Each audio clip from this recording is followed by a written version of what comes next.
No último vídeo sobre o Deep Purple que fizemos aqui no canal no quadro Fragmento Biográfico, falamos sobre o disco Perfect Strangers, lançado em 1984, marcando a volta do Deep Purple com a formação clássica, ou podemos dizer a mais clássica possível. Mas entre os anos de 1976, quando a banda deu a pausa, a 1983, que foi durante o fim da sua pausa, durante esse hiato surgiu o famigerado Deep Purple Fake. E é esse capítulo curioso da banda que vamos falar neste vídeo.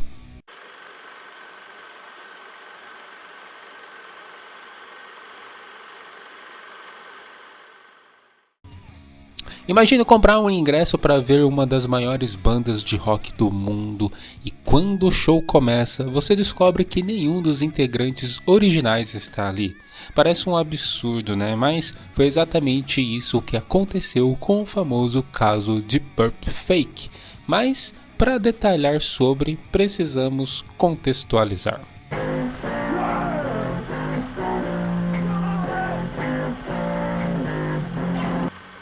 Em 1976, após o lançamento do disco Come That The Band, em uma turnê conturbada, o Deep Purple anunciou sua separação. Era o fim de uma das bandas mais influentes do rock pesado, enquanto alguns membros seguiram em carreira solo ou outros projetos. O nome Deep Purple permaneceu em pausa, mas ainda muito valioso comercialmente. Assim, os membros das formações clássicas estavam em outros projetos e pelo que foi lançado era difícil de acreditar em uma volta tão cedo do Deep Purple. Por exemplo, o vocalista Ian Gillan, após sair do Deep Purple em 1973, fundou a Ian Gillan Band e depois a banda Gillan, com um som mais voltado ao hard rock. Em 1980, sua banda estava no auge no Reino Unido por conta do álbum Glory Road. Em 1983, ele surpreendeu o mundo ao se juntar ao Black Sabbath, onde gravou o disco Born Again, assumindo os vocais no lugar de Ronnie James Dio. Sendo assim, ele continuava como uma figura bastante relevante no cenário do hard rock britânico, mesmo não estando no Deep Purple naquela época.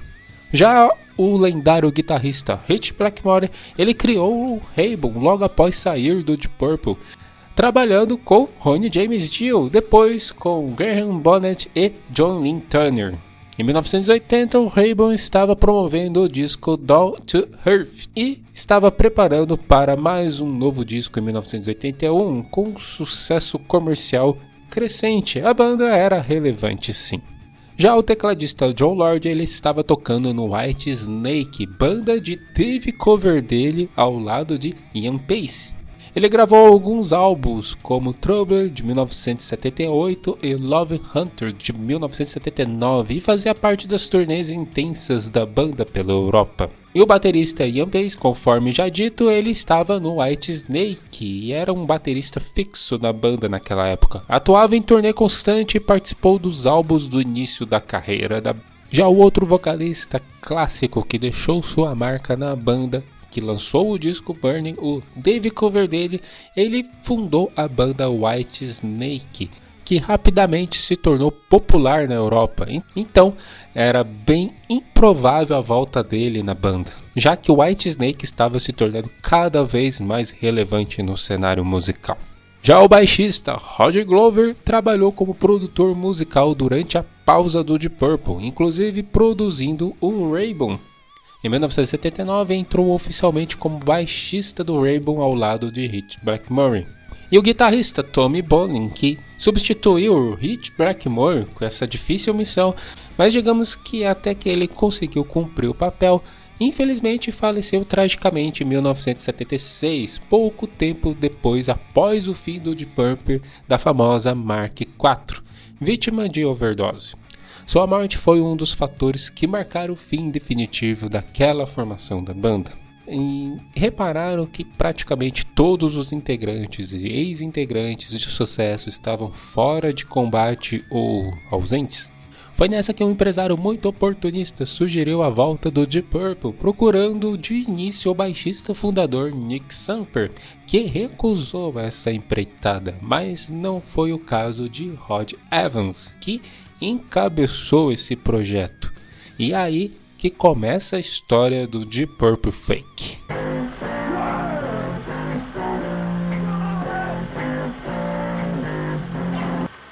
Rod Evans foi o vocalista original do Deep Purple, integrando a banda entre 1968 e 1969. Com ele, o grupo lançou seus 3 primeiros álbuns. Foi nessa fase que o Deep Purple emplacou o sucesso Rush, que se tornou um hit nos Estados Unidos.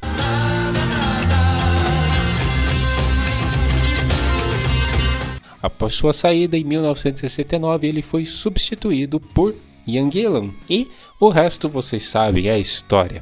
Rod Evans formou no início dos anos 70 a banda Captain Beyond, com ex-membros do Iron Butterfly e Johnny Winter Band. A banda Captain Beyond lançou 2 álbuns cultuados, mas nunca atingiu o sucesso mainstream.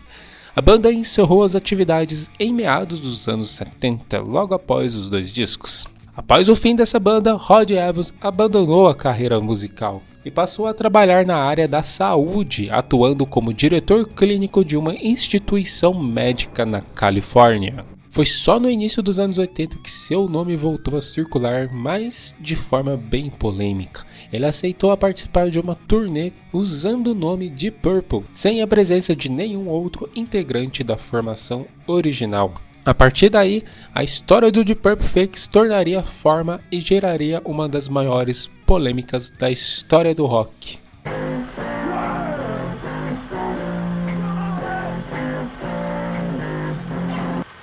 Por volta de 1980, uma banda começou a fazer shows nos Estados Unidos e no México usando o nome de Purple, anunciada como o retorno da lendária banda. Essa versão falsa atraiu o público e lotou casas de shows, mas nenhum dos membros das formações de prestígio estava no palco. A turnê passou por diversas cidades dos Estados Unidos, incluindo shows em teatros menores e clubes noturnos.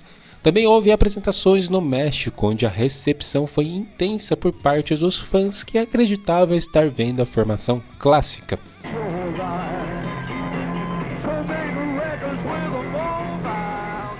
Teve relatos em alguns shows que fizeram em Somerset, em Massachusetts e Quebec, no Canadá.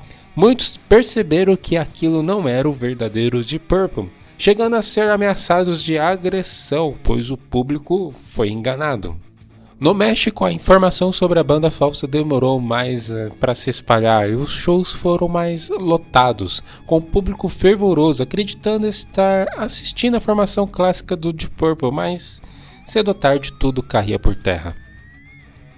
Apesar da confusão, a banda conseguiu realizar várias datas, mantendo a farsa por meses, até que o verdadeiro Deep Purple entrasse com um processo judicial para barrar essa situação.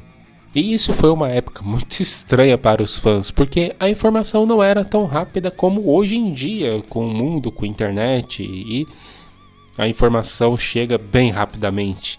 Muitos só descobriram a verdade depois, quando viram fotos reais ou ouviram dos amigos. Digamos que esse é um capítulo bem obscuro do Deep Purple, ou digamos do falso Deep Purple.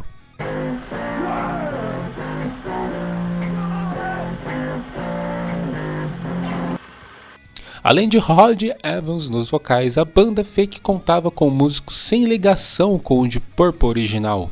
Por exemplo, Tony Phelan. Ele era um guitarrista de estúdio de Los Angeles e se apresentava como Ritchie Blackmore. Geoff Emery. Ele era o tecladista e se apresentava como John Lord. Na bateria tinha Dick Jones Jr. Ele era filho do líder de Big Band. E na guitarra, tentando simular um Ritchie Blackmore. E o baixo era tocado por Tom de Rivera. Todos usavam o nome de Purple nos cartazes, como se fosse a verdadeira banda.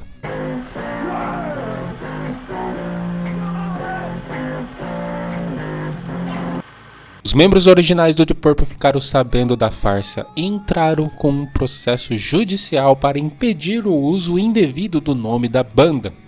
O tribunal decidiu a favor da formação original, claro, e Rod Evans foi condenado a pagar indenizações e perdeu todos os direitos de royalties sobre os primeiros álbuns da banda.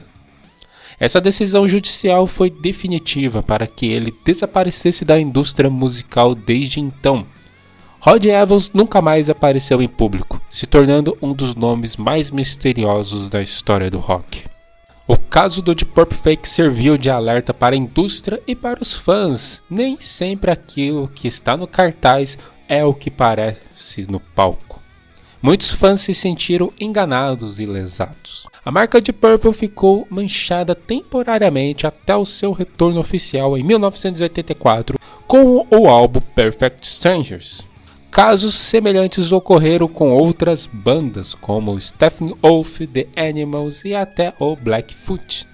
Mas o que diferencia o caso do Deep Purple é que a escala e a farsa foi muito maior, envolvendo um ex-integrante. O Deep Purple Fake é um dos episódios mais inusitados e tristes da história do rock. Mostra como a ganância e a falta de regulação abriram espaço para golpes e como isso pode afetar não apenas o público, mas a história e a reputação de artistas verdadeiros. E você já conhecia essa história? Conta aqui nos comentários o que você acha do caso Rod Evans e a banda Deep Purple Fake. E claro, não esquece de deixar o like e se inscrever no canal para mais conteúdo sobre os bastidores do rock. Eu convido você a assistir o vídeo que fizemos sobre o disco Perfect Strangers, marcando o retorno da banda, dessa vez a verdadeira banda. E também um vídeo um pouco mais antigo, mas vale a pena assistir também, o Descomentando do Perfect Strangers, onde também contamos um pouco sobre o caso do Deep Purple Fake. Bom, então é isso, eu sou o Pablo Sato, vou ficando por aqui e até a próxima, valeu!